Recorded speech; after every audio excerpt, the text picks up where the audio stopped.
বয়সটা শুনেন।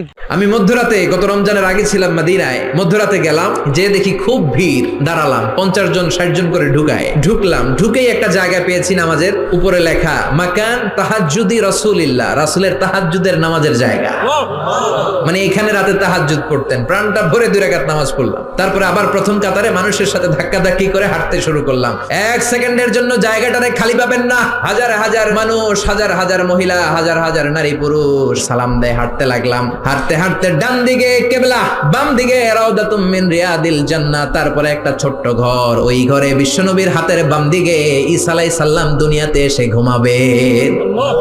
ইন্তেকালের পরে ওইখানে হবে ওনার কবর। এরপর একটু আগাবেন, লেখা মুহাম্মদ রাসূলুল্লাহ। সহ্য হবে আপনার? নিজেরা সামলাতে পারবেন? পারবেন।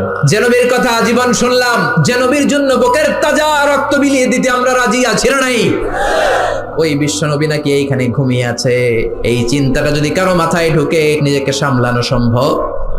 নিজেকে ধরে রাখা সম্ভব না। হাঁটতে শুরু করলাম, বুক ফেটে চিৎকার আসে, চিৎকার মেরে নবীর ডাক দিতে মন চায়, কিন্তু বিশ্বনবীর কবরের উপরে লেখা লা তারফাউ আসওয়াতাকুম ফাওকা সাউতিন নবী, খবরদার, এটা নবীর দরবার, নবীর দরবারে বড় গলায় কথা বলা যাবে, বললে আমলগুলো বাতিল করে দিবে কে?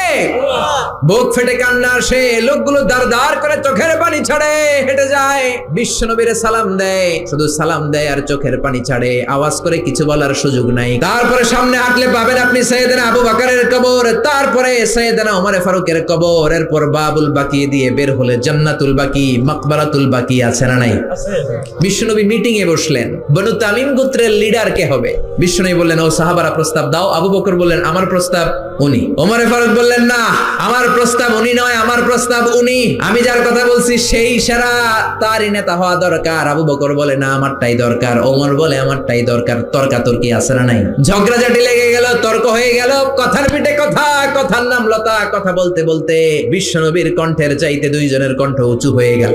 বিশ্বনবীর গলার আওয়াজের চাইতে 2 সাহাবীর গলার আওয়াজ যখন উঁচু হয়ে গেল, আল্লাহ সহ্য করলেন না, ধমক দিয়ে আয়াত নাজিল করলেন, লা তারফাউ আসওয়াতাকুম ফাওকা সাউতিন নবী, খবরদার, আমার নবীর দরবারে বড় গলায় কথা বলা যাবে।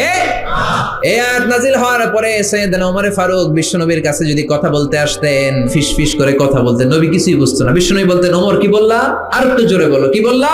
বিশ্বনবী ইন্তেকাল করেছেন, কিন্তু এই আয়াতের হুকুম আজ বলবৎ আছে না নাই? মা বাবার সামনে বড় গলায় কথা বলা যাবে?